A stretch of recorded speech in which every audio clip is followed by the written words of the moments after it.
The Saint Who Loved the Forgotten, the story of Blessed Pier Giorgio Frassati, a quiet hero of the poor. Sometimes the holiest people are the ones who never stand on a stage, never preach a sermon, never write a book. Sometimes holiness looks like muddy shoes, pockets emptied for the poor, and a smile that hides the weight of 1,000 quiet sacrifices. Tonight, I want to take you into the life of a young man whose story still burns like a hidden fire, a life short but overflowing with love. Blessed Pier Giorgio Frassati, a saint for ordinary people, a saint for those who struggle, a saint for those who love quietly, without applause. Let's begin. He was born into wealth. His father was the founder of one of Italy's biggest newspapers, and his mother a respected painter.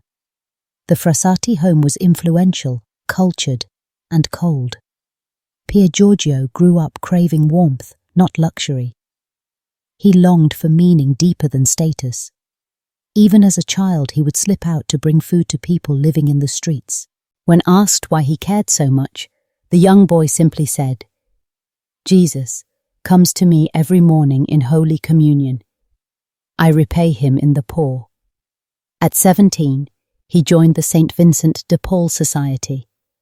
That is when his quiet mission began. Every morning, before the sun climbed the roofs of Turin, he would kneel in a small chapel, praying silently. Then, often with barely enough time to eat, he walked through alleyways and abandoned courtyards, visiting families no one else remembered. There was a widow who lost her husband in an accident, a sick man slowly dying of tuberculosis, an elderly woman whose children abandoned her. Pier Giorgio didn't just bring food, he brought joy. He brought dignity. He brought Christ in a smile. He loved mountain climbing. The higher the climb, the brighter he smiled. His friends often joked that he climbed mountains like other people took afternoon walks. But even on the highest peaks, he spoke of God. "You ask me why I climb. Because I see God up there." But what many didn't know was this. After climbing the mountains of Italy, he climbed the mountains of the poor. After descending from the snow, he descended into dark back streets with medicine tucked into his coat. He lived 2 lives, one his friends saw, and one only God and the poor knew. Even his family didn't know how many people he helped. He kept everything hidden, carrying a small notebook where he wrote the names of the poor and what they needed.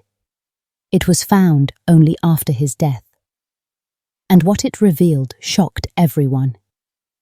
In the early summer of 1925, a disease struck Turin, poliomyelitis. Pier Giorgio visited sick families almost daily. He carried weakened children in his arms. He prayed beside beds soaked in fever and fear. No one knows exactly when he caught the illness, but he returned home one evening unusually tired. His back ached, his breathing grew heavy. The next morning, he could barely stand. He whispered, "It's nothing, just fatigue." His family, preparing for his grandmother's funeral, barely noticed how pale he was. They assumed he needed rest, but the disease moved quickly. Within 48 hours, he could not move his legs. Within 72 hours, even turning his head caused sharp pain. Yet, his greatest concern was not his own suffering. Struggling to lift his hand, he whispered to a friend, "Please, take the medicine on my desk to the poor man in the slums. He is waiting for me." Those were some of his last intelligible words. He was only 24 years old. On July 4th, 1925, at 7 in the evening, Pier Giorgio Frassati took his final breath. His family thought only a few acquaintances would attend his funeral. But when the doors of the house opened, the streets were filled. Hundreds, then thousands. Not the wealthy, not the influential, but the forgotten, the crippled, the homeless, the elderly, the sick, the ones he had served quietly for years. Some wept uncontrollably. Some touched the coffin as if saying goodbye to a brother. Others whispered to the family things they never knew. He paid my rent. He brought bread every week. He saved my son. He prayed with me when my husband died. Only then did his parents realize the magnitude of their son's hidden life. Pier Giorgio never became a priest. He didn't preach homilies. He didn't found a religious order. He didn't perform dramatic miracles.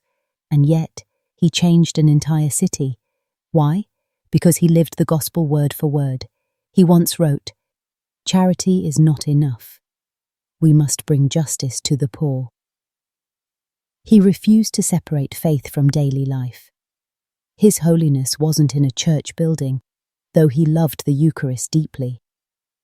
His holiness was in muddy streets, cold rooms, and hungry hands.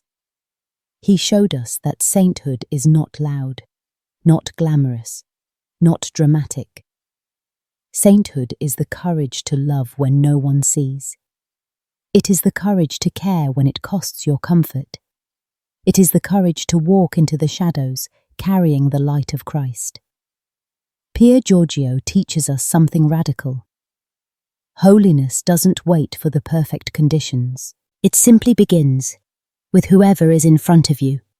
He used to say, "To live without faith, without a heritage to defend, without fighting for truth, is not living, but existing." He did not exist, he lived. And that is why the Church calls him the man of the Beatitudes. Tonight, as you listen to his story, maybe you feel small. Maybe you feel like you're not doing enough. Maybe you wonder if your quiet love matters. Let Pier Giorgio answer you. The love you give in silence, the kindness no one applauds, the generosity you offer without posting it online, the forgiveness you choose in the dark. God sees it, and heaven builds on it. Pier Giorgio once wrote to a friend, "The world offers you comfort, but you were not made for comfort. You were made for greatness." Greatness doesn't mean fame. Greatness means love. Love that costs. Love that changes someone's day, maybe even their life. So tonight, take one bold step toward the poor, the hurting, the lonely. Choose one small act that makes the world brighter. And when you do, remember this: you don't need to shine to be a light. You just need to burn with love. May blessed Pier Giorgio Frassati walk with you. May his courage strengthen yours.